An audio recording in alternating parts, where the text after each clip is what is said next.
Pozornosť mnohých Slovákov aj Čechov je v tomto období upriamená na jednu z najobľúbenejších televíznych show na celom svete Superstar. V predošlých dieloch ste mohli sledovať rozhovor s pánskou polovicou porodcov. Dnes nás svojou návštevou poctili dámy. Na streche veľmi srdečne vítam Martu Jandovú a Daru Rollins. Ahojte. Rozpršalo sa nám. A vy nechcete dážnik taký krásny, ako ja mám? Ja nepotrebujem. Ja taky ne. Ty chceš vyrásť, čo? Trošku. Jsem moc malinká. Koľko meriaš? 163,5. To je krásna výška podľa mňa. A ty koľko máš? Ja si myslím, že nejakých 170. Dlhaňa. Ešte teraz máš aj číro. No práve. A pač. My jsme takhle, my dvě. Odkiaľ máš tu čiapku, prosím ťa? To mi uštrikovala kamarátka. Som si vytrhla, našla v časopise a keď som zistila, koľko stojí v originále, tak som omdlela a povedala som, ne, takto márnotratná nebudem.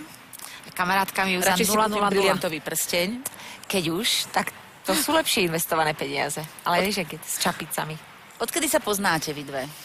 My se známe už vlastně strašně dlouho. Jsme se jednou seznámili někde... Nevím už ani. Viděli jsme se jednou, ale je to strašně dávno. A teďko vlastně až jsme se viděli na tiskový, na tlačové konferenci. No, pretože cítiť, že sa máte rady, alebo že ste si sympatické. Opravte ma, ak sa mýlim. Nemýliš. Sme si sadli, takzvané. Mňa zaujíma, keď ste sa videli ten prvýkrát, že či už vtedy takto nejak preblesklo, či ste si všimli, že by ste si mohli byť sympatické, alebo vtedy ste sa navzájom nezaujali. Ne, to ne, protože teda aspoň pro mě. Já si pamatuju, že tady na té tiskové konferenci v Bratislavě jsme se potkali na toaletě, protože to bylo jediné místo, kde je zrcadlo, kde jsme se mohli narychlo nalíčit ještě. Takže tam jsme si hned všecko řekli. Vím, že Darenka mi i řekla, dej si pozor, vlastně ty nemáš miminko ještě, veď Martičko? Já jsem říkala, nemám, no dej si pozor, při Superstar, já jsem tenkrát otěhotněla. Takže to byl náš první rozhovor. Takže Darenka bude mať druhé. No to nie, ale možno Martička. Chcela by si už? Chcela by si? Tak někdy určitě, ale neplánuju to, takže... Že ešte ťa to nechytá? Ale jo, chytá, ale tak člověk musí mít za prvé toho dobrého partnera. Ale písali v novinách, že máš? No, ale tak stejně, aspoň se s tím partnerem člověk musí trošku víc poznat, než začne dělat naše následníky, který ovlivní náš svět. Skôr, kým sa dostaneme k Superstar, tak by som bola veľmi rada, keby sme si povedali niečo o tvojom koncerte. A ja veľmi rada exkluzívnom, ktorý sa blíži. Všetko, čo je potreba vedieť. Koncert bude 1. 10. novembra v Bratislave, 11. 12. novembra v Prahe a 17. v Košiciach. Je to vôbec historicky môj prvý vianočný koncert, respektíve také mini turné. Ja som počula, že si o ňom dlho snívala. Áno, ale bohužiaľ vždycky som začala snívať neskoro, keď už Vianoce boli v plnom prúde. A až potom som si uvedomila, sakra, tak zase až za rok. A kto ťa inšpiroval, mi ešte povedz? No, musím povedať, že Robbie Williams, ktorého mám jeho turné na DVDčku a veľmi často si ho púšťam, je to z toho Albert Royals Hall, neviem, či si to videla. To je dokonalý, taký ako swingovo ladený Robbie Williams, hrozne mu to pasuje, je tam gentleman, elegán, krásna muzika, ten koncert fakt zbožňujem. A to bola inšpirácia. Ja aká budem? No. Nebudeš mať túto čiapku. No, k tým dlhým šatám pozem, ze sametu. Ja si myslím, že ja budem rada, keď ten môj alebo náš koncert bude atmosférou približný tomu Robbieho Williamsa. Preto som to vlastne hovorila, že ma inšpiroval.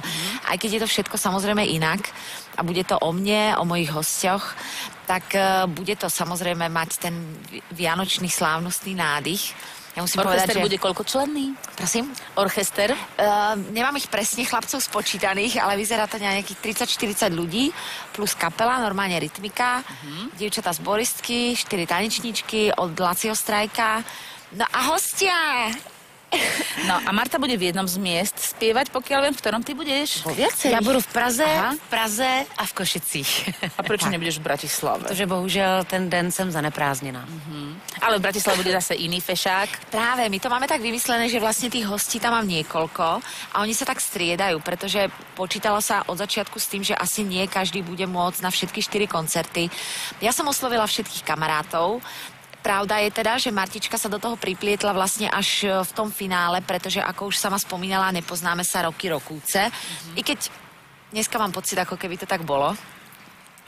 A Martička teda kývla, ale bohužiaľ hovorím, nemala čas na všetky termíny, takže príde aspoň tie 2 dní. Ale ešte si nepovedala, že kde to bude v Bratislave napríklad? Pretože to nebude taká malá scéna. Rozhodli sme sa pre dosť veľkú scénu, sú to Pasienky. Dúfam, že tam niekto príde, to je športová hala, vieš? Takže bude tam miesta dosť pre každého. Príďte, pozývam. No a okrem Martičky sa na koncertoch, teraz nebudem menovať kde kto, poviem všetkých ľudí, ktorých som oslovila a každý sa objaví na niektorom.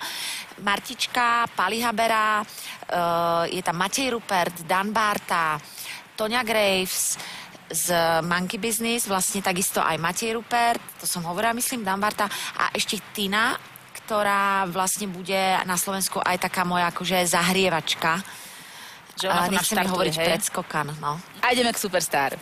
Z tých ľudí, ktorí zostali, máte pocit, že niekto tam už nepatrí? Že by ste to možno nejakým iným spôsobom, ak by to bolo na vás, vymenili? Tak já jsem teďko celkem spokojená po tom, co po minulém kole, když odpadla jedna dívka, kterou jsem už tam vidět nechtěla, která tam prostě nepatřila. Dobře, máme tam ještě chlapce jednoho. Ano, Palínu Ištvancovou, která sice jako dobrá zpěvačka, hezká holka, ale nemá v sobě takový ten poslední šmrnc té hvězdy, která by měla být. A Ben, který trošku pokulhává trošku víc občas se zpěvem, což mě se jako zpěvačce, která 16 let stojí na jevišti, občas jako jsem z toho taková rozpačitá, ale zase mě líbí jeho snaha. Snaha a on má neuvěřitelný charisma, což by každá hvězda mít měla. A tomu je ale možno, že je štýl, ktorý by mu ohromne sedel a v tom by bol dobrý. Myslíte si, že je taký štýl, povedzme, keby spieval reggae alebo niečo? Bez pochyby, tam je vec zásadná, čo si myslím, že chcela povedať Martička, respektíve to naznačila, ale je fakt, že sme sa o tom ešte spolu nebavili, tak ja to ešte skonkretizujem. Ten Ben má jednu chybičku v tom, že mu chýba to úplne najzásadnejšie zásadné, čo ten spevák má mať, to znamená rytmus.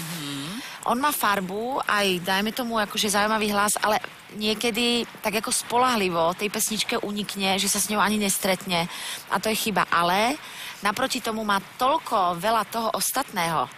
Povedzme si na rovinu, ja viem, že to je možno príliš hrubé porovnanie, ale taká Madonna tiež nevie spievať. OK, má rytmus. Ale vieš, ako to myslím? Príde na javisko hviezda a to Ben proste v sebe má. On sa objaví na javisku a žiari. Mrzí nás, že vypadla Marketka Konvičková. Spievala krásne. Tá spievala prekrásne. Musím teda povedať, že ten jej part v tej palovej spoločnej záverečnej pesničke superstárovskej, ten vystrihla ako neuveriteľne. Tak aspoň ten bude navždy zaznamenaný. Ano, ten už jí zůstane. Ten už jí zostane. Tak uvidíme, čo s ňou bude. Miroš Majda sa vám páči? Občas. Není 100%, ale taky hrozně milý kluk. Konečně už má teda jiný účest trošku, než měl v semifinále, kdy měl opravdu šifrovský vlny. Ano, Adéla. To jsme všichni umřeli smíchy, že jsme prvních pár taktů ani nemohli poslouchat, co zpívá, to vím, co to má na hlavě. Takovou helmu. A teraz mu to svedčí a presne ako hovorá Marta, občas nás baví, občas je taký, že tak ako človek zapochybuje a povie si, že či tam je právom, ale rozhodne si myslím, že diváci vedia, čo chcú a niečo na ňom bude, pretože má strašne veľa fanúšikov. A teraz otázka. Predstavte si, že je to na vás, kto bude superstar.